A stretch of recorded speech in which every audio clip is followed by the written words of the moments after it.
Assalamualaikum warahmatullahi wabarakatuh. Waalaikumsalam. Mari ta'alum wa ta'alim wa tadhakkura wa tadhkiruna fa'alim bifa'a wa ifada wa istifada wa hasalatan sekiritabillahi sunnatu rasyid wa dibukuhi wa sallallahu wa sallallahu wa rahmatullahi sayyidina wa syafi'ina rasulullah Muhammad Abdullah wa salam Bismillah wa halimah hukumatul Islam Bilhamid Muhammad bin Muhammad bin Muhammad bin Ahmad al-Ghazali wa ila ruhil lisan Allah wa syatiri wa ila arwahi walidina wa walidikum wa amwatina wa amwatikum wa amwatil muslimin Allah wa man amara hadal masjid sabiqan wa ihtan wa man tasaddaqa fihi wa man abadallaha fihi inna Allah yatawashahum birahmah wal maghfirah wa yuskinhu dhamma wa yahkimna wa lakum husna في خير ولطف وعافية وإلى حضرة النبي محمد صلى الله عليه وسلم الفاتح.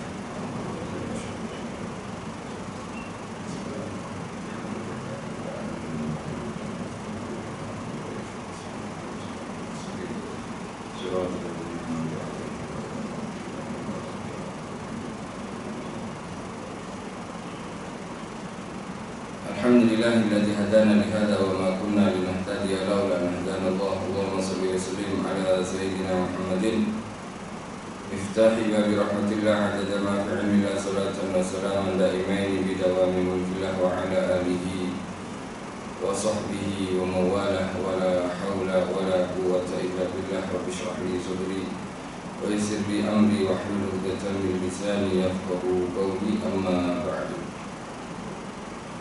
Yang dimuliakan oleh Allah Subhanahu wa taala, muslimin muslimat, hadirin hadirat, tuan-tuan puan-puan rahimakumullah.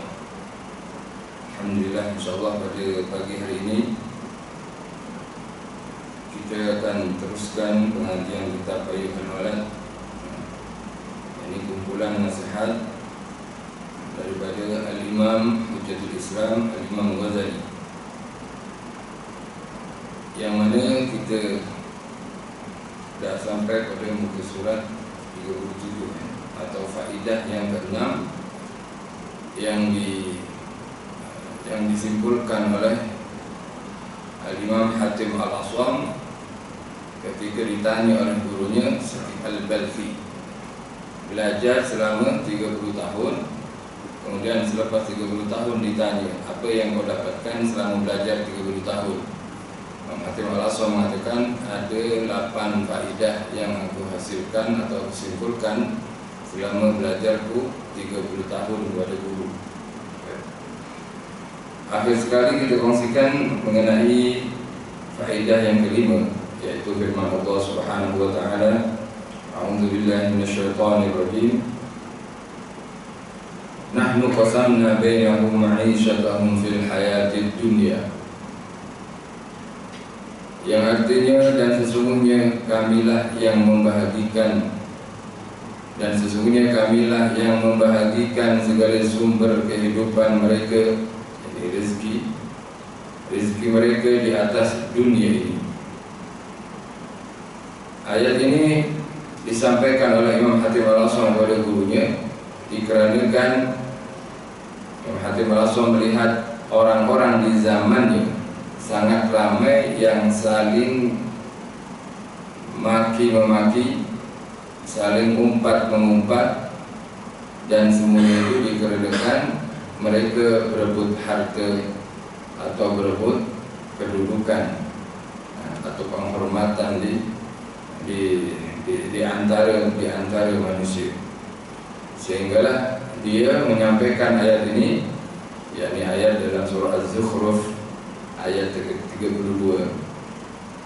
Sesungguhnya kamilah yang membahagikan segala sumber kehidupan mereka di atas dunia ini. yakni tak ada alasan untuk kita maki orang sebab mereka lebih luas rezekinya. Tak ada alasan kita nak mengumpat orang sebab dia lebih banyak hartanya. Sebab semuanya yang membahagikan, yang memberikan, itu adalah Allah Subhanahu Wa Taala. Ketika Allah yang membagi, pasti Allah Maha tahu dengan apa yang telah dibuat oleh Allah SWT. Kenapa fulan diberikan sebanyak ini dan si fulan satu lagi diberikan sedikit lebih daripada yang pertama? Allah Maha tahu. Allah Maha tahu. Jadi kita dah percaya kepada Allah, maknanya wajib kita menerima apa-apa yang telah dilakukan atau dibahagikan dan ditentukan oleh Allah Subhanahu wa ta'ala. Oleh sebab itu sangat mengherankan bila ada orang cemburu, jealous dengan ukuran kasut kawannya. Kan lawak jadi. Awak size berapa kasut? 45. Alah, saya 42. Kenapa kamu tak 42 macam saya? Kan seperti itu kan. Ada lagi orang yang kasutnya 38 je, kecil je, comel orang. 38 je, dia punya size sandal dia, slipper dia. Kalau dia tanya sebelahnya, berapa nama kasut? 50. Alamak, aku 38. Jauhnya 12 jarak. Pernah nampak orang jealous size kasut? Siapa yang menentukan kecil besarnya kaki seseorang? Allah Subhanahu wa ta'ala. Seperti itu juga Allah juga menentukan rezekinya. Allah menentukan juga hartanya. Jadi seakan-akan bila kita cemburu, kenapa dia macam ni? Seakan-akan kenapa dia size S ya? Kenapa dia XL atau double XL dia punya baju? Saya S dia baju ni, slim dia, kecil. Ikan lawak je. Ini lawak sebab kita tahu. Kalau kita tak tahu, kita lawak. Tahu apa? Tahu ayat yang disampaikan oleh Imam Hatim Al-Asam, nahnu qasamna bainahum ma'isyatahum fil hayatid dunya. Ya. Sebagaimana Allah Ta'ala memastikan bahwasanya Allah lah yang membagikan sumber kehidupan hamba-hambanya di muka dunia ini. Alhasil yang perlu dibuat ketika kita melihat orang yang lebih daripada kita, lebih segalanya, doakan dia baik-baik dan bersyukur kita sebab dia adalah orang Islam seperti kita. Itu faedah yang sebelumnya kita kongsikan. Baik, faedah sebelumnya yang sudah kita kongsikan. Baik, sekarang adalah faedah yang ke-6. Faedah ke-6 berkata Imam Hatim Al-Asam, sesungguhnya aku melihat manusia ini satu sama lain saling bermusuh-musuhan.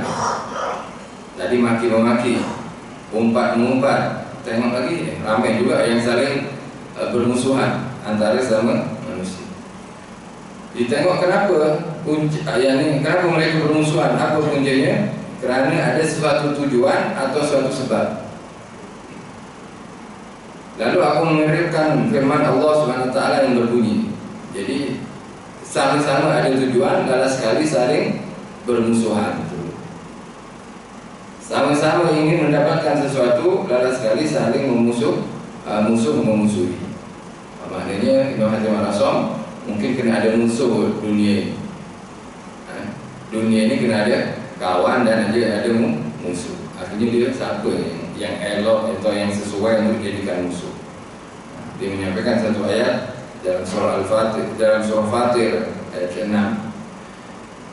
Allah berfirman, "Innasyaitana lakum aduwwun fattakhiduhu aduwwa."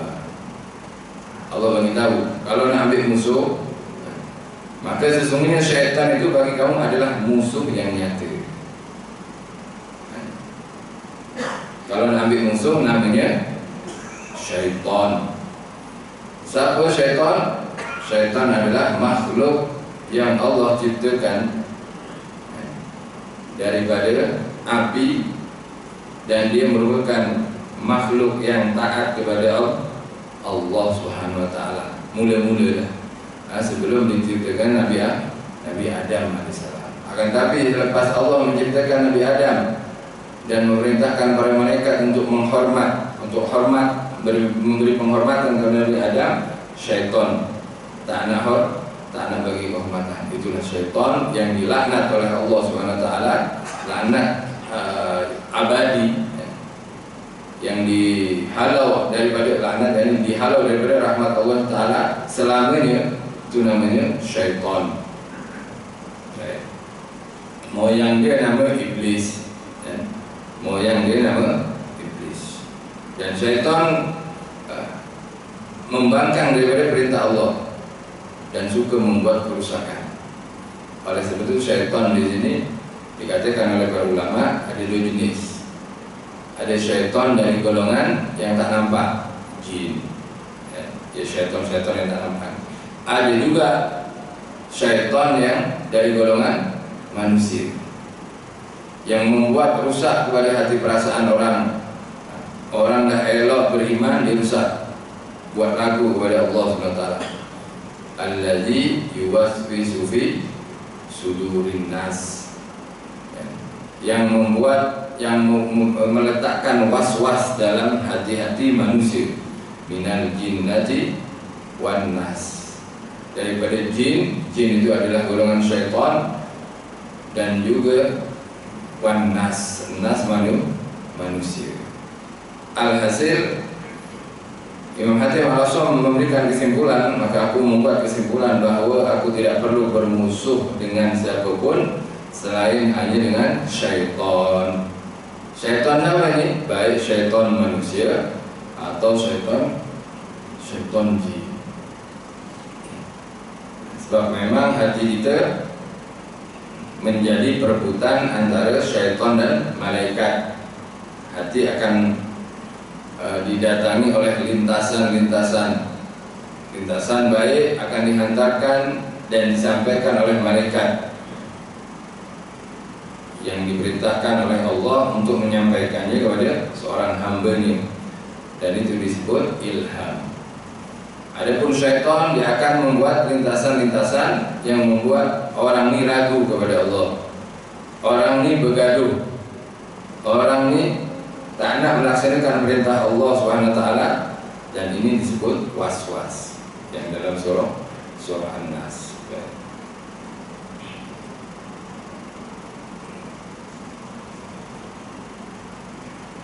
Dan syaitan, dikatakan kalau yang syaitan tak nampak, dia banyak cara untuk menggoda manusia, dan dia tahu bahwasanya manusia bila diajak terus kerusakan, dia tak akan mau. Oleh itu kadang syaitan akan mengajak orang tersebut kebaikan, mengajak kebaikan, seperti orang yang malas untuk cari nafkah, cari duit.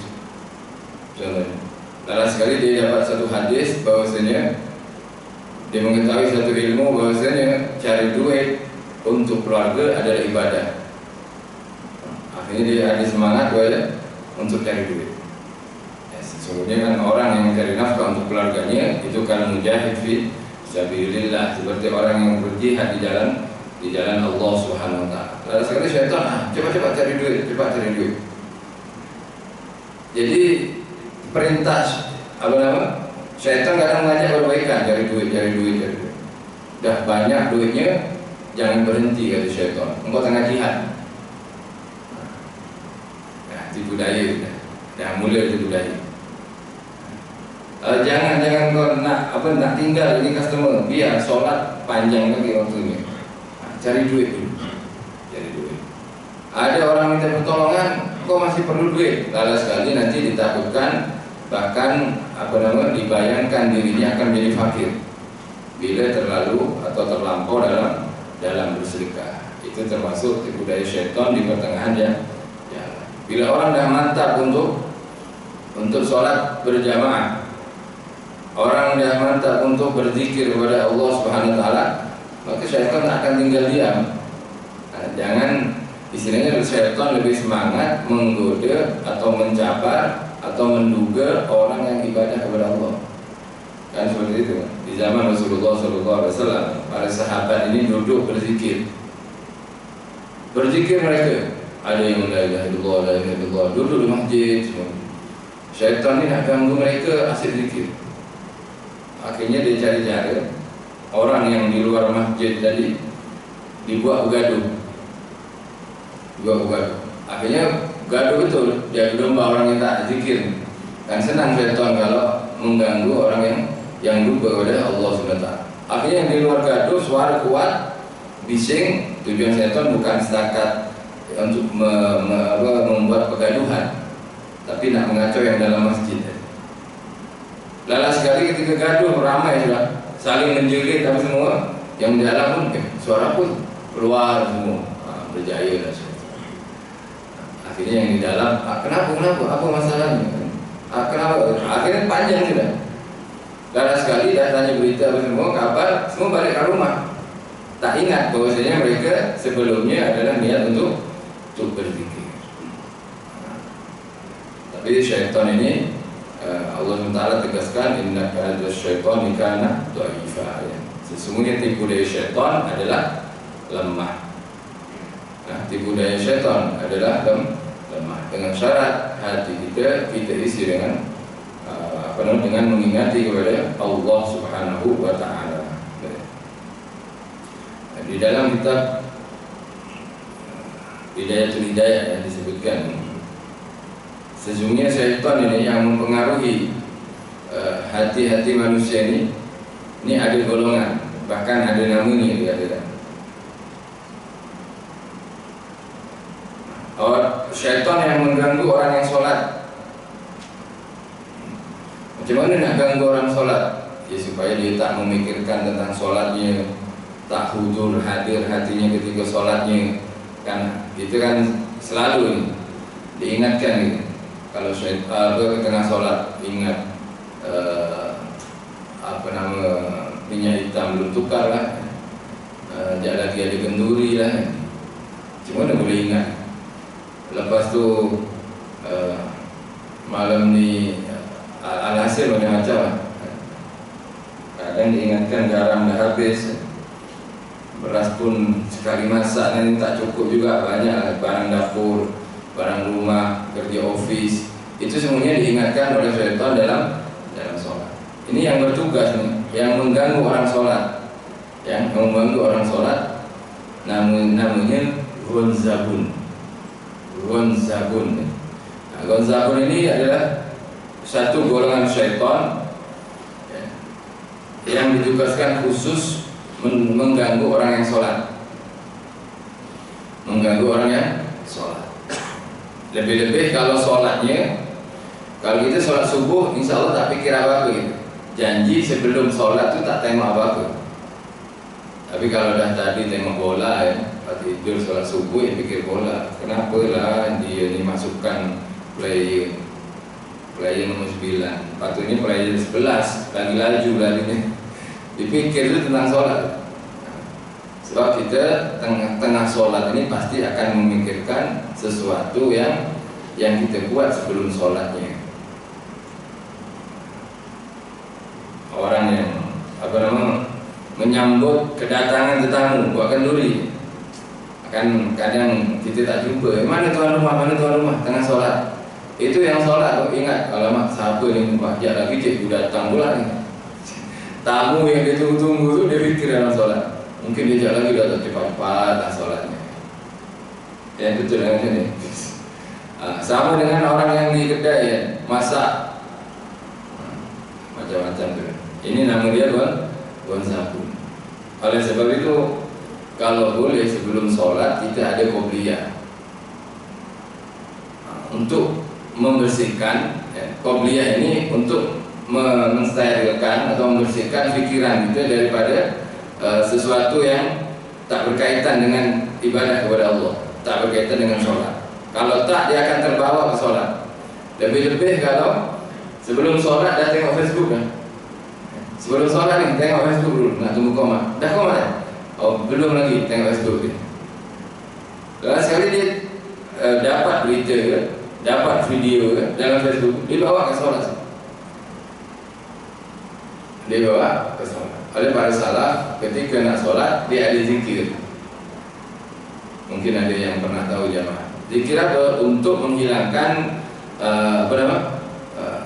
duniawi dalam fikiran kita sebelum kita masuk ke ibadah sholat ini sendiri. Sebab kita tak boleh kita nak stop handphone, kemudian nak stop juga fikiran kita fikir apa yang kita tengok dalam phone tu tak dapat. Seperti yang pernah kita kongsikan, kipas angin ini, bila kita pusing laju, kemudian kita off, dia tak terus berhenti pusing. Walaupun kita off, kita tarik dia nyemplak tu, kita tutup apinya, dia masih pusing. Macam juga otak kita. Bila sebelum solat dah diisi dunia, kita off dunia tu, masih pusing. Jadi tengah solat fikir dunia, tengah solat fikir dunia. Oleh itu mereka selalunya amalan salah ni, bila sebelum solat mereka akan qobliyah pastinya. Selepas qobliyah tu baca Subhanallah 10 kali. Ada pernah amalkan? Kalau diamalkan. Walaupun kita kelas kan, contohlah kita mengaji sebelumnya, dia masih ada baca Subhanallah, tapi bukan Subhanallah kosong terbang macam itu saja, tapi Maha Suci Allah. Nak hilangkan letrik tadi, bukan letrik, kesan kesibukan sebelumnya. Jadi kita sibukkan sekarang dengan mengingati Allah dulu. Subhanallah. Kemudian la ilaha illallah 10 kali. Jadi selepas subhanallah, la ilaha illallah, kemudian alhamdulillah 10 kali. Lepas itu Allahu Akbar 10 kali, 40. Yang terakhir apa? Ayat kursi, Allahu la ilaha illa huwal hayyul qayyum, dengan maknanya, dengan artinya. Nak mencuci istilahnya, nak cuci otak kita supaya boleh fokus dalam ibadah kita. Kalau tak, memang berkesan dalam solat kita, ada pengaruhnya dalam solat. Allahu la ilaha illa huwal hayyul qayyum sampai wa huwal aliyyul azim. Selepas azim, ada yang menambah istighfar, astaghfirullahaladzim alladzi la ilaha illa huwal qayyum wa atubu ilaih, baru komat, atau baru terus besok disolat. Alhasil ini amalan salah, boleh diamalkan. Atau kita mempunyai cara lain, saya sebelum sholat Ustaz, saya akan baca Al-Quran dulu, atau saya memang akan berzikir dulu. Untuk apa? Ya, untuk mengisi otak kita ini dengan mengingati Allah Subhanahu Wa Taala, supaya gonzabun itu tak senang nak kacau fikiran kita. Gonzabun orang manusia yang mengganggu sholat. Kalau ada orang yang suka mengganggu sholat, ini gonzabun juga ini. Nah, tapi dari golongan manusia. Kan ada orang-orang buat prank dalam sholat, orang Arab selalunya. Baik, kemudian ini cerita syaitan kita pagi ini. Masih baik pagi ya. Kalau malam kan agak takut juga balik masjid. Tapi pagi tidak lagi terang insyaallah. Tapi perlu diketahui bahwasanya syaitan memang kita tak mampu untuk melawannya, melainkan kita diberi pertolongan oleh Allah SWT. Oleh sebab itu ketika ada orang gaduh, Nabi menganjurkan apa? Ta'awuz, a'udzubillahi minasyaitonirrajim. Masuk pada tempat-tempat yang apa saja, berlindung kepada Allah. Sebab yang hanya dapat menolong dan mengalahkan syaitan itu adalah Allah SWT.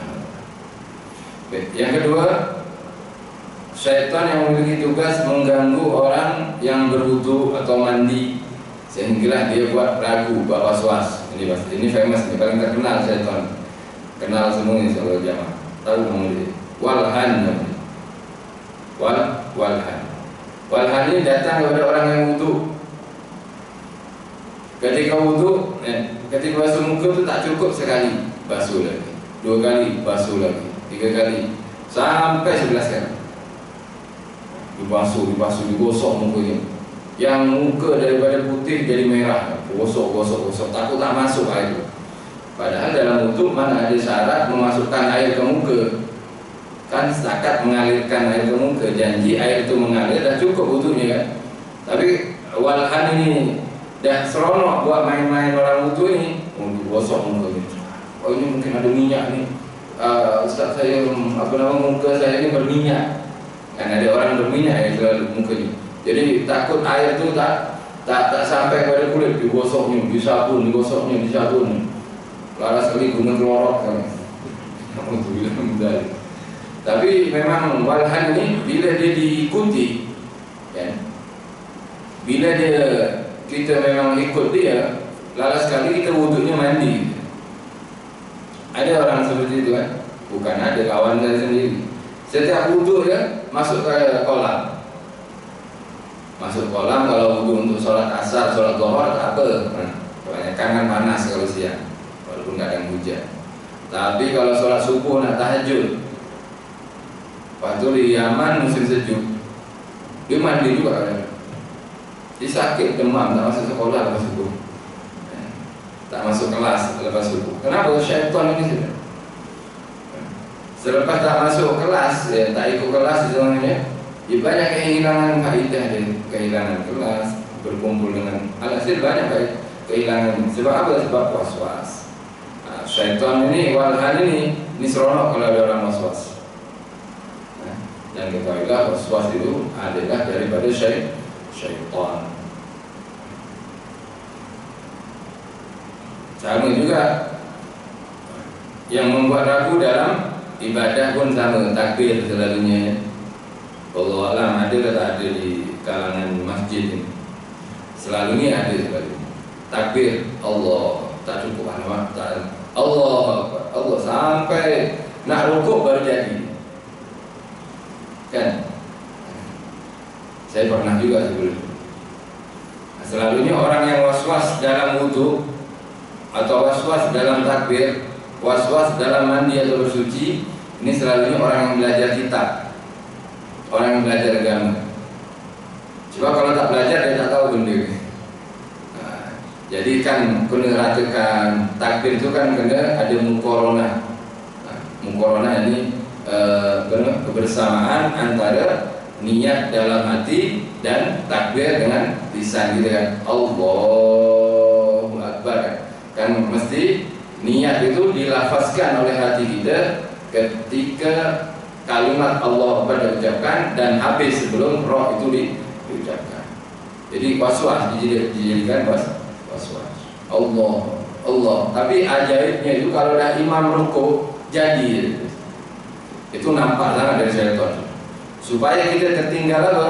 Tertinggal takbiratul ihram. Padahal dia datang awal nih, di soft pertama datang awal. Dia tertinggal takbiratul ihram. Dia akhirnya tak baca Fatihah sendiri walaupun imam lah yang tanggung kan. Tapi dia kan tak baca Fatihah sendiri. Akhirnya Fatihah sendiri. Ya akhirnya banyak yang lepas dari bab was-was. Dan tidak menafikan memang yang was-was tentang takbir wudu itu ahlul ilm atau orang yang belajar agama memang banyak berlaku. Ada yang ketahuilah bahwasanya itu adalah daripada syaitan.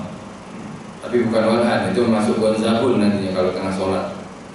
Masuk gonzabun. Walhan tengah untuk wudunya. Sampai ada yang sakit memang sebab wudu tadi, sebab dia was-was. Ada satu kisah betul. Ada seorang ulama ni melihat anak muridnya was-was takbir Allahu Akbar, Allah bising kan ganggu orang yang belakang. Ente ini was-was itu adalah haram ya. Itu ganggu orang pula dengan kalau takbir sekali orang tak terganggu. Tapi kalau dah banyak kali ni aku benda orang sebelah. Tapi kita kena lapang dada sebab mereka pun bukan ganda mereka. Wajibnya macam mana kita was-was? Sekali Allah Akbar, tak sah dia. Jangan anggap tak sah, anggap sah. Allah, betul-betul Allah Akbar, dah sah. Ulama ni melihat anak muridnya asyik was-was je, kemudian dipanggil. Tapi solat apa awak? Solat duha. Coba solat lagi. Allah, sama takbir banyak kali. Jangan takbir dulu. Dia pergi keluar, kemudian dia ambil najis Najis kambing yang berketul, diambil masuk bekas, kemudian masuk ke poket, akhirnya guru nak buat apa? Masuk poket, dah solat. Allahu Akbar, jadi terus hilang was-was. Akhirnya terus solat, Assalamualaikum warahmatullahi wabarakatuh, Assalamualaikum warahmatullahi wabarakatuh. Akhirnya anak muridnya pelik nih, kata guru ini. Cuman dia kok boleh terus nih? Tak tahu lah, hilang was-was saya. Ya sebab apa? Sebab najis nih. Sudah, saya pikir solat saya ini tak sah. Ketahuilah bahwasanya kotoran atau najis binatang yang boleh dimakan ini masih ada ulama yang menghalalkan. Bukan menghalalkan, yang menganggapnya suci. Mengkafar. Tapi was-wasmu tak ada seorang ulama pun yang mengatakan itu halal, itu haram. Baik kau bawa benda ni yang ada khilaf daripada kau benda yang ijma' haram juga. Tapi jangan ditiru lah.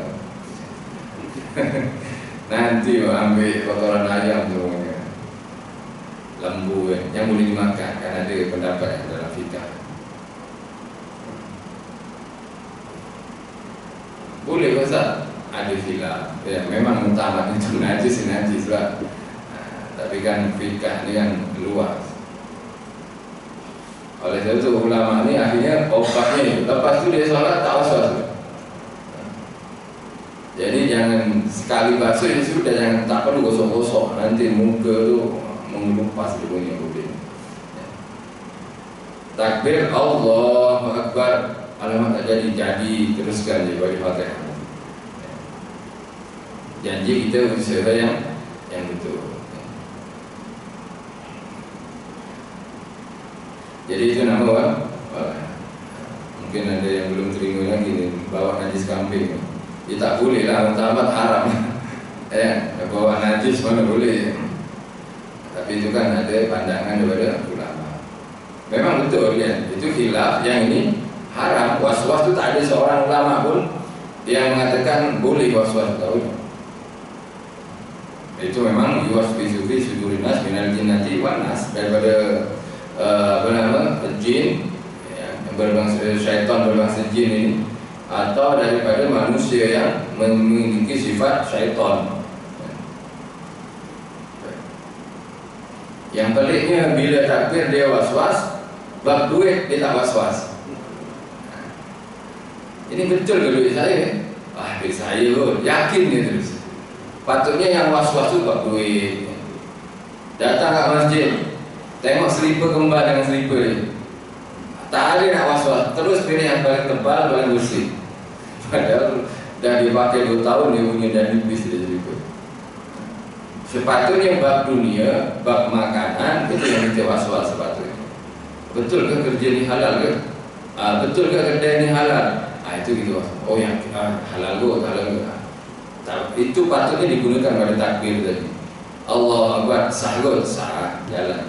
Tapi kalau bab kedai ni, restoran, bab duit, kerja, halal ke haram, ni saya punya gaji ni halal ke tak? Hari itu saya ada konten, apa semua kan? Itu baru was-was. Alamak, takut pula dipotong ratus berapa. Ini baru betul orang was-was dalam bab ibadah, was-was dalam bab dunia, bab duit. Jangan yakin sangat dengan dunia. Bab dunia banyak mencelakakan. Baik. Namun syaitan ada 9, kita dapat 2 lagi. Memang mengaji syaitan bagi ini. Mungkin pernah ada yang kongsikan ya. Allah alam, tapi ulang kaji lah kalau memang pernah mendengar. Dan yang ketiga ni, syaitan ini mengganggu orang yang sedang berniaga. Berniaga ini kadang timbangannya akan dikurang, kan? Kemudian dia akan berkata, oh ini baru fresh, pada dah 3 hari. Fresh dari mana ni? Fresh meat ke apa? Ini namanya zalambur. Syaitan ini namanya zalambur. Zalambur ini kerja di pasar. Jadi kalau orang berniaga, dia akan bisik, tengok-tengok ada orang beli, bagi tahu dia baru benda ni baru. Padahal dah lama dicampur, ada sebagainya baru, ada yang lama. Man ghasyana falaysa minna, kata Rasulullah sallallahu alaihi wasallam. Sesiapa yang menipu kami, ketika Nabi melihat ada orang niaga yang basah-basah tak bawah dia, sudah lama, siapa yang menipu kami maka bukan golongan kami, kata Rasulullah sallallahu alaihi wasallam. Maka berhati-hati, maka zalambur ini akan membisikkan, kurangkanlah, orang itu tak tahu. Orang ini tak tahu timbangan, kurangkan dia timbangan itu, kurangkan situ. Ini mungkin kat sini saya jarang nampak, tapi kalau di luar ya, timbangan tu yang bagian niaga tu terus diletak paku bawahnya, atau ada magnet tu kan, timbangan yang besi tu, letak magnet belah sini, ya letak dulu yang timbangan. Nah, beli berapa daging? 2 kilo, letak 2 kilo, magnet pun letak belah sini. Magnetnya yang beratnya 1 kilo. Jadi balik dapat daging 1 kilo. Ya alhamdulillah, tak ada 1 kilo, tapi ada magnet tu, ada paku, ada magnet kan. Dia melekat ini, timbangan tu kurang. Alhamdulillah. Itu haram pasti. Ini kerja-kerja zalambur. Kata zalambur, orang ni kalau dah buat macam tu, dia makan haram lah. Kalau dah makan haram, ibadahnya akan diterima oleh Allah. Kau nak ibadah lah. Lepas niaga, kau jangan lupa pergi masjid. Kata zalambur. Zalambur janji, aku dah settle punya kerja, lepas ni kau pergi masjid, kau sedekah, pergi masjid dengan makanan yang haram, sedekah dengan benda yang haram, kemudian dibantu orang dengan benda yang haram, semuanya sia-sia. Kata zalambur, kita jumpa nanti di mana? Di neraka lah pasti. Kita jumpa kat mana kan?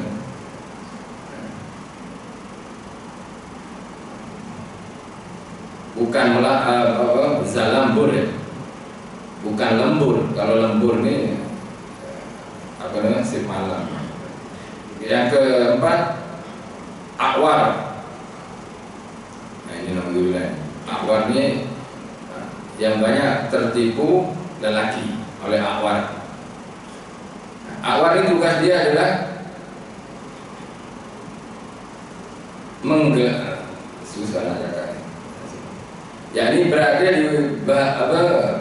di ini terjemahannya ini pun saya risau lah mengucapkan, berada di bahagian belakang perempuan, dan juga mengatakan ini mudah nak tackle. Jadi kalau ada orang menggat perempuan, mungkin contoh juga muka tu bab lain, bukan awal, di bahagian belakang lepas ini, akhirnya terus ini awan. Oleh sebab itu bila dah nampak perempuan, jangan teruskan pandangan tersebut, palingkan wajah. Sesiapa yang memalingkan wajahnya daripada maksiat kepada Allah SWT, dari maksiat Allah kerana takut kepada Allah, maka Allah akan letakkan manisnya keimanan dalam hatinya. Bila kita nak merasakan kemanisan iman, maka berpalinglah daripada pandangan haram, pandangan awal. Ini bertugas membuat daya pikat pada bagian belakang perempuan. Ada yang mengatakan bertugas merayu orang agar melakukan zina. Tugasnya mungkin awal ini memikat, ada yang juga mengajak pada perzinahan. Sekarang perzinahan ini sangat mudah, orang dianggap biasa. Alhamdulillah. Yang anak-anak muda ni. Kemudian yang kelima, wasnan. Awar ni buta satu kan, sebetulnya artinya. Tapi ini nama syaitan.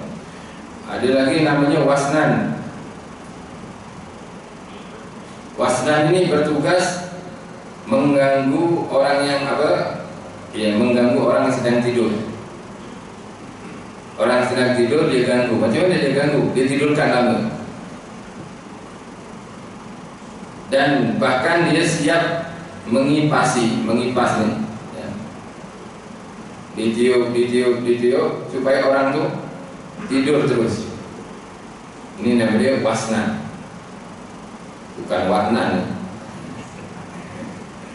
Takut ada orang bernama warnan pula.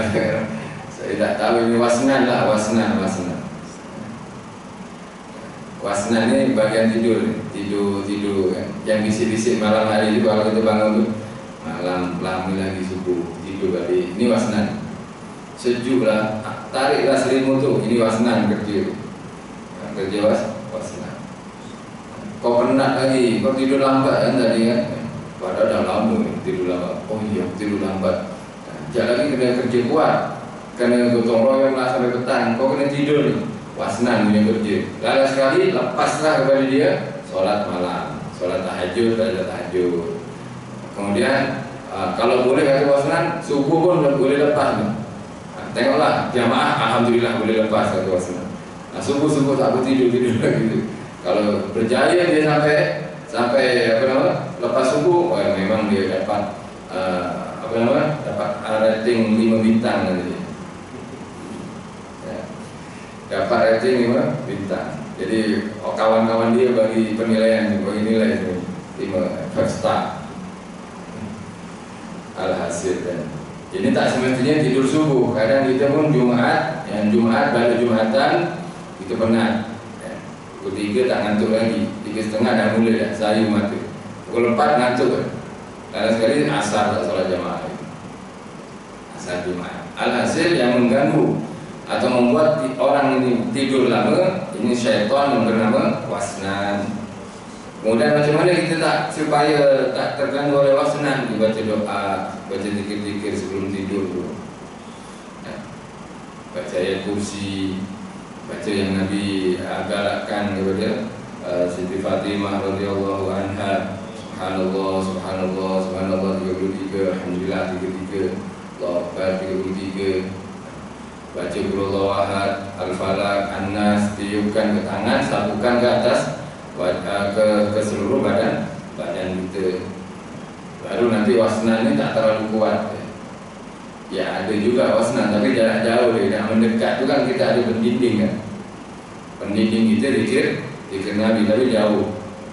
Nah, mungkin jadi jarak jauh namanya. Guna Bluetooth. Jadi mengganggunya itu guna Bluetooth dia. Alhasil. Bahkan dikatakan wasnan ini tugasnya mengganggu seseorang supaya tidurnya lama dan memberikan kesejukan kepada orang tidur lagi. Lebih-lebih orang ini dalam mengaji atau sholat. Oh, mengaji juga wasnan ini kerja. Kita kalau malam ini susah nak tidur lah, ambil Al-Quran. Tak sampai buku surat dan ngantuk. Tapi kalau kita tidur malam tak boleh tidur, pegang handphone 2 jam lagi gitu. Tapi kalau yang ambil Al-Quran, mengaji, ya, dengan mengaji ini kerja dia apa? Wasnan. Mungkin wasnan ini ada datang masjid juga. Susah. Baik. Syaitan itu bukan memang syaitan bila ada zikir Allah dia takut. Azan kan dia dah kerang kabut dia pergi-pergi, tapi Pak Azan dibalik. Syaitan itu macam lalat kan. Lalat tu kalau datang ke makanan kita, ya kita halau. Dia pergi, tapi lepas tu balik lagi dia. Oleh itu kata Imam Ghazali, bila syaitan tak nak balik, bersihkan hatimu. Benda yang bersih tak didatangi lalat.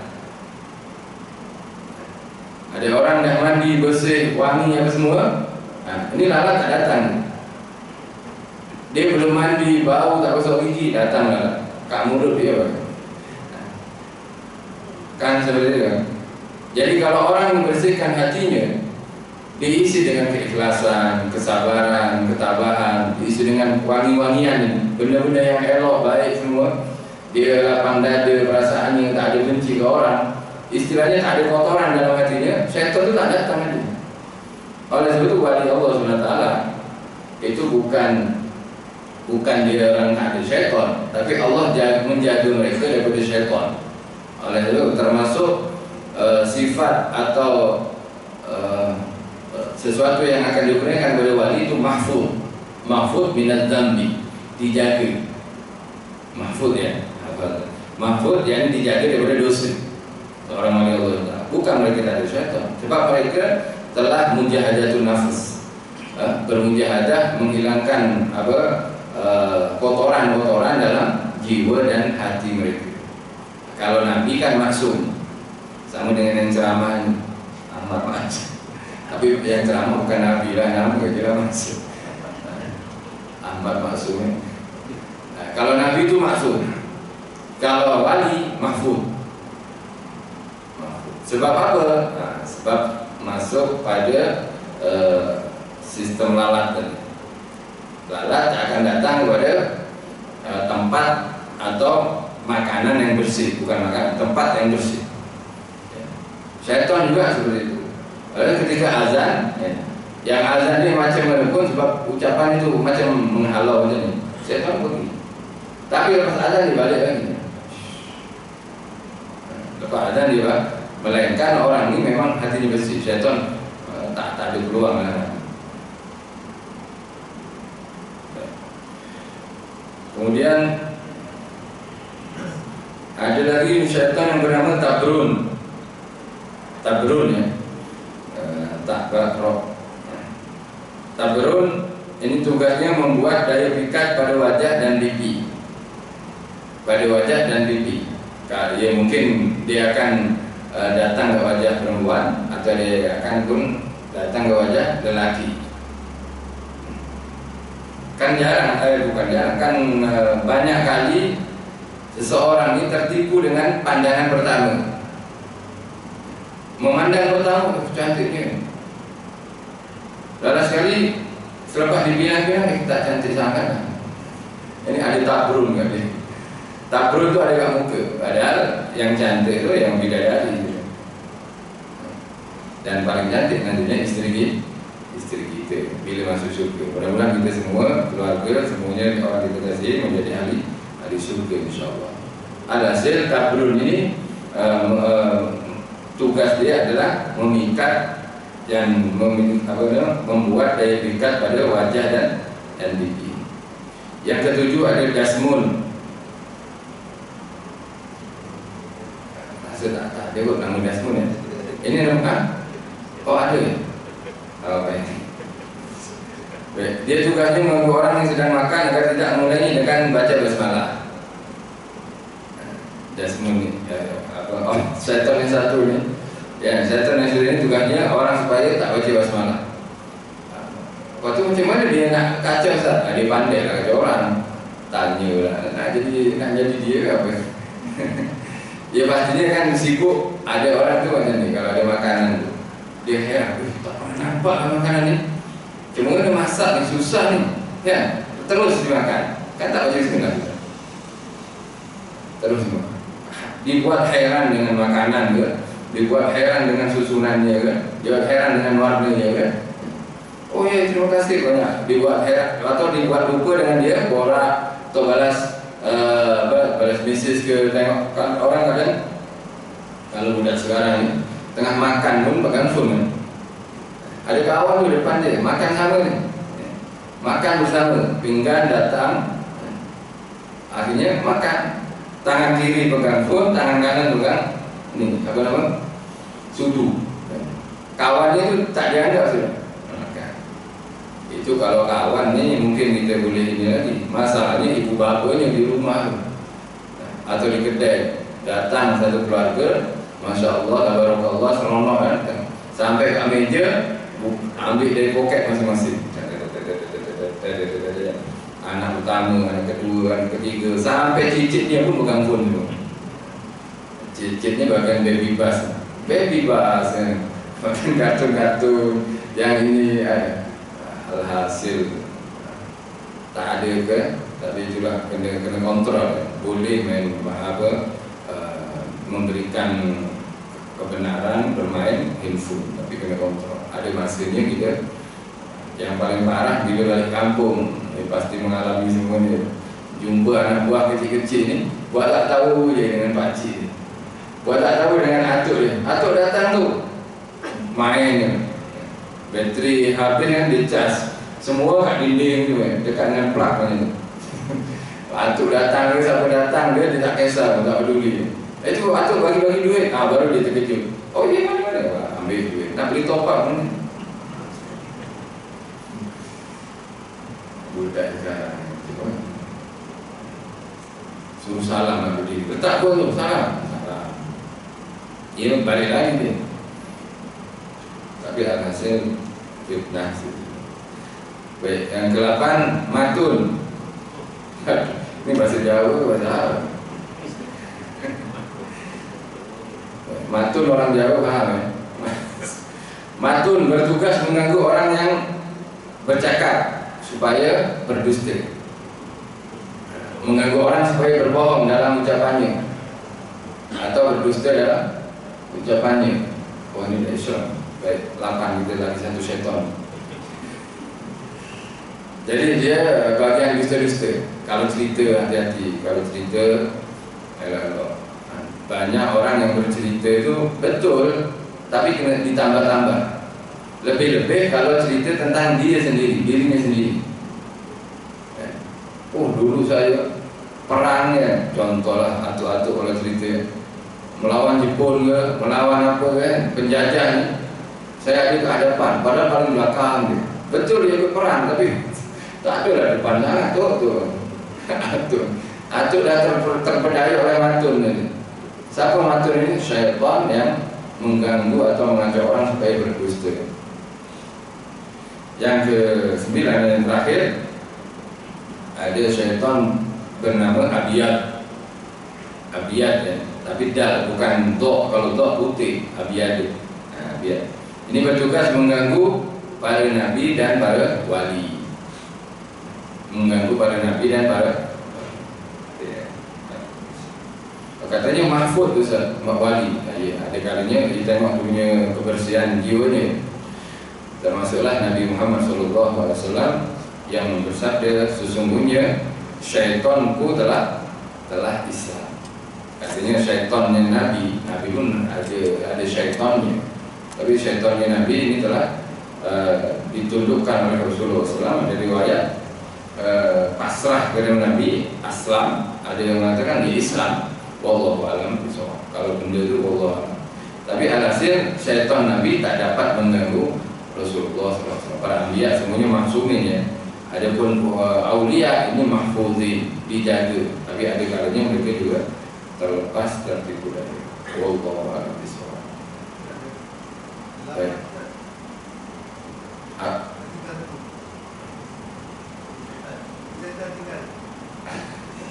Apa? Matun tadi.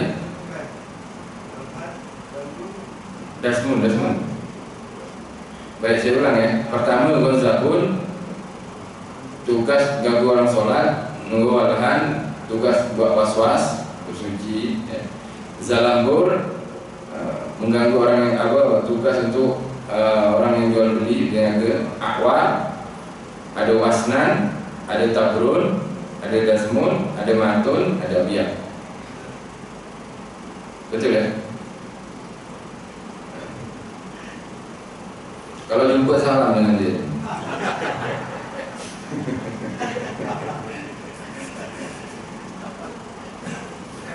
Saya yang buat dia viral di sana. Bagilah commission situ. Bismillahirrahmanirrahim.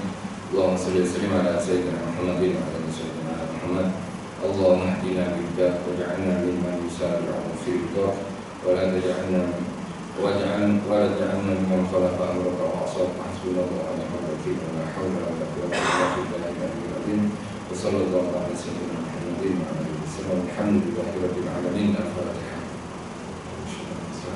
Alhamdulillahi rabbil alamin.